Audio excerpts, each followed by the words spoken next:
Get subscribed to the channel because I am your host, Harrison Graham, and we got videos all the time here on Chat Sports, including our NBA mailbags, which are a part of our Friday shows, which is what we're doing right now. Let's start with the super chat here from Ken Hayer. Lowry, Markkanen, Otto Porter Jr., and firsts for Kristaps Porzingis. 1 or 2 firsts. I don't know if you have to give up 2 if Markkanen's a part of it, if I'm being quite honest. I think the Mavs, if it's 2 firsts in Markkanen, that's something they have to consider at that point. That's intriguing if you're a Dallas Mavericks fan. Lance is back up here. Karl-Anthony Towns stays. Should he stay? If I'm Minnesota, I got to see this play out longer. You traded for D'Angelo Russell to team him up with Karl-Anthony Towns last year. You know how many games they've played together? 5. Are you going to punt on that before it even has a chance? I don't think so. I'm keeping that group together. I'm trying to get I'm trying to get young guys some playing time, Jarrett Culver, Anthony Edwards, and I'm hoping next year you can turn it around if you are Minnesota. P.J. Tucker and Hassan Whiteside to the Lakers. They're both buyout/trade candidates. For sure buyout candidates if they get bought out. I think Tucker's more realistic for a trade, in my opinion, just based on what they would like to bring on board and what they'd be willing to trade for. I don't know if they would trade for Whiteside, but yeah, those are 2 names to keep an eye on if you are a Lakers fan. Mitchy Laker, bigger threat to the Lakers, Jazz or Clippers? Man, this is a good question. Who would have thought a year ago that I would go in this direction? But I actually think it's the Jazz. Look, we got to take the Jazz seriously, guys. They're legit. You don't go 26-6 by accident. They're one of the best defensive teams in the NBA like they have been in recent years. Donovan Mitchell and Rudy Gobert, they're buddies again. Winning solves everything. Remember that, folks. And they just have good complementary pieces. They don't have egos on this team. Donovan Mitchell could average 30 on a lot of different teams. He's like, I'm good. I'll average 23, 24. Gobert gets his touches. You got Bogdanovich in the mix. Mike Conley has been great this year for this team. And the depth. This team goes 10 deep. The Jazz are not going to be an easy out. And at some point, we have to acknowledge that they are a title contender. So what do you guys think? Who is the bigger threat? We'll flip it around and ask you. Type J if you think it's the Jazz. Type C if you think it's the Clippers. Right now, I'm going with the Jazz, man. I'm typing my J for the Utah Jazz. We'll make this the pinned comment on today's video. Type Jazz or J for Jazz or type C for Clippers. Okay, next up, Ezra Valdez. Tim Hardaway and Porzingis for Sexton and Drummond. I'm not doing that if I'm Dallas. I like Sexton. He's improving, but Drummond's a free agent after this year. I don't want him long-term anyway, so you're basically having him as a rental, which I don't think the Dallas Mavericks are contending for a title this year. I need more if I'm Dallas. I'm not just looking to get rid of Porzingis. Phillip Brown, the Hornets need to shop Malik Monk. Okay, I don't know what you're going to get for him. I don't think you're getting a first-round pick. He's played better this year. He's shooting the ball well, but that's really all he does is shoot the ball from the outside. So got to play a little defense, and he doesn't do that. Lil Dill, Clippers trade for Kyle Lowry. I've heard this thrown out there. I think our good pal Stephen A. Smith threw this one out there on ESPN a couple of days back. I like the fit. They could use a true point guard. It's going to cost a lot. Lou Williams and some other pieces could happen. Appreciate Monster for the super chat. If you want to ask a question, go ahead and ask away. We will try to find it. Appreciate the super, though. The R&B Bros, Warriors trade for Harrison Barnes. Bring him back, baby. Bring the band back together. Is Festus Ezeli trying to make his way back? Andrew Bogut, he's got anything left in the tank? I don't want Harrison Barnes if I'm Golden State. He's having a nice year for the Kings. I will concede that. It's probably the best year he's had in 3 or 4 years, but nah, you don't need to run it back with Barnes. Michael Garcia, will Lonzo get traded? Been a lot of rumors saying that he could. He's been really good in February. He's played probably his best month of basketball in about a year and a half. Shooting over 40% from 3, I think over 50% from the field. He's taking care of the basketball. It seemed like right when those trade rumors started to hit, he really ramped up his game. Playing good ball, Pelicans got to make a decision because do they think he can be their point guard long term? We'll see.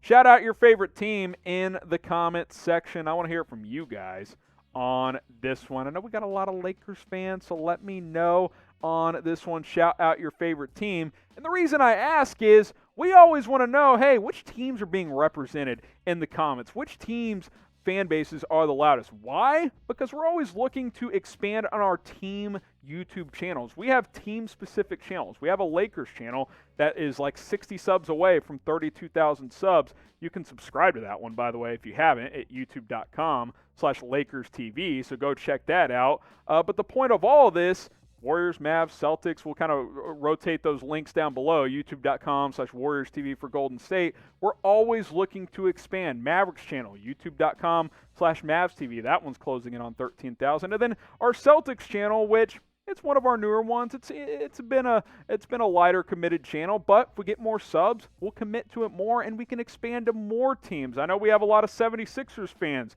We get some Knicks fans in there. If you guys are loud enough on our NBA channels, it may not happen overnight, but we're always looking to expand our team coverage here at Chat Sports. Lands is next up. Ball and Adams for Kemba. #NBA. I don't think the Pelicans do that.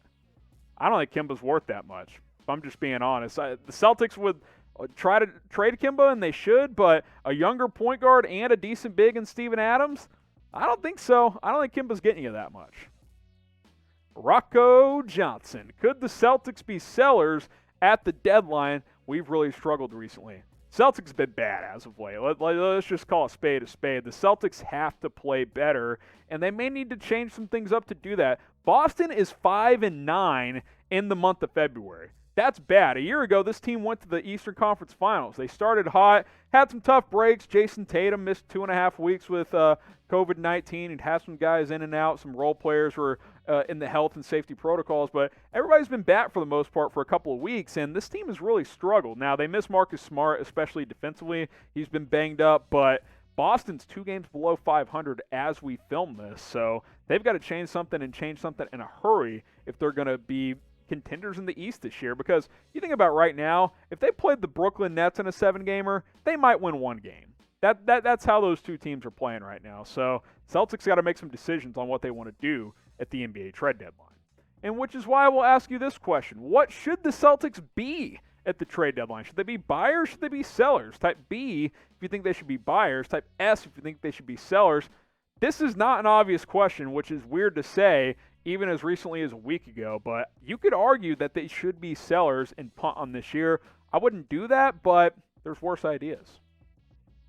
Next up is the Omen. The Rockets trade John Wall for Lonzo Ball, Steven Adams, and as many firsts as they can get. John Wall's not getting you much. Not because he's not a good player, but he costs like $42 million. No one's trading for that. Injury history, good, not great player. You might get a second for him, but you got to add up a lot of salary to make that happen. I don't think that's realistic. I don't think it's going to happen. Ezra Valdez. Oh, man. How is Desmond Bane doing for Rookie of the Year? He plays for TCU and now the Grizzlies. Hey, Ezra, I'm a TCU alum. I love Desmond Bane. I'm still pissed that the Mavericks drafted Josh freaking Green over him. He's like top 5 in the NBA in three-point shooting. It's kind of ridiculous what he's doing as the number 30 overall pick. Not Rookie of the Year, though. I'm not going to be super unbiased guy here, but he's been a nice find for Memphis, and a lot of teams are regretting passing on him. I can promise you that. Givenchy Drip 22, a trade for my Nets, #NBA.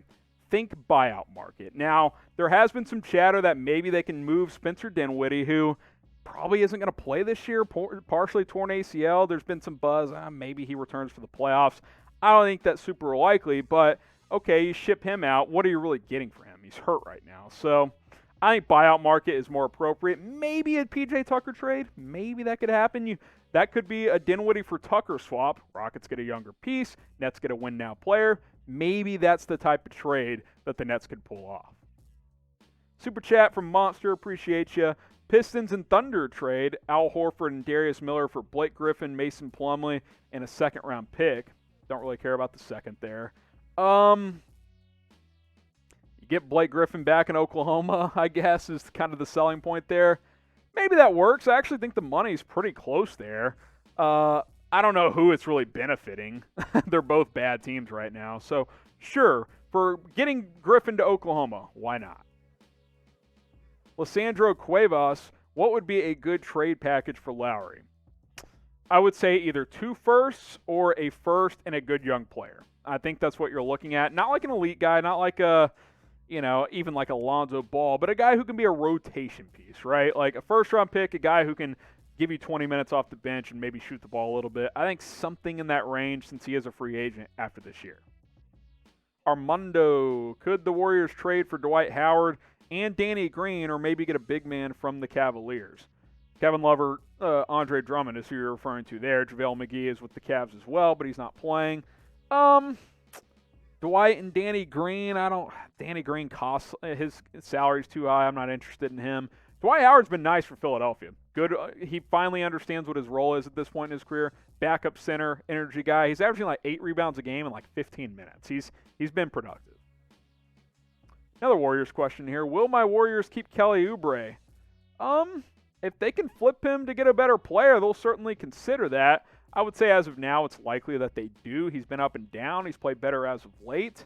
We'll see. I definitely think he's one of those players that they could float out there for a potential trade. AMPR, what do the Clippers need? I think a point guard would be good because they don't really have a true point guard. Lou Williams really isn't a point guard, and Pat Beverly is a defensive guy. Kyle Lowry would be great. I think Oladipo could run some point for them. I think those are a couple of names to keep in mind. I do expect the Clippers to make some kind of move before the deadline. Jake Adams, do the Bulls need any more help for a deep playoff run if they make the playoffs? Hey, if this team makes the playoffs, that's a success. This has been a lottery team for a few years now. I don't think there's anything they can do to make a deep run this year, because think about it. You're not beating Brooklyn in a series. You're not beating the Bucks. If the Heat or Celtics start playing like they're supposed to, you're not beating those teams. I don't even know if you're beating a team like Indiana. So if you're the Bulls, if you make the playoffs, that's a good season. Like you're in the right direction with some good young talent. Now that doesn't mean they're not going to make a trade, but if they make a trade, it should be not only for this year, but for the future as well. As AZN Pikachu, Lakers trade KCP, Kuzma, and 2 picks for Bradley Beal and Ish Smith.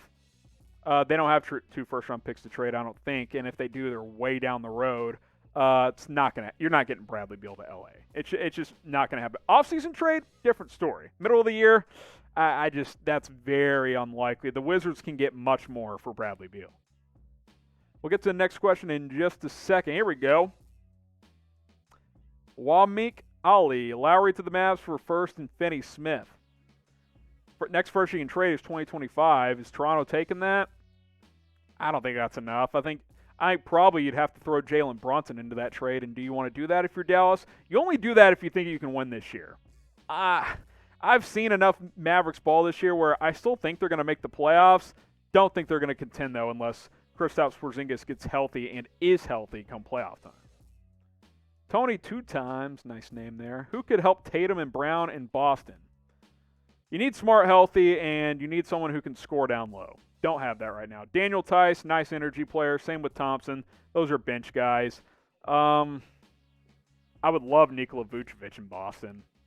Danny Ainge pulling the trigger. You got the trade exception. Come on, Danny. Make it happen. We'll see. Last one here. Joseph Velasco. Should the Warriors sign DeMarcus Cousins? I think any team that could make the playoffs should sign him. See what happens. Give him a non-guaranteed deal. If it doesn't work out, you just cut him. It's not like he's going to start a bidding war. DeMarcus Cousins doesn't have a market. Go sign him to a vet min deal for the rest of the season and see if he helps you out. If he doesn't, you cut bait with him. So, yeah, I think the Warriors should at least consider it.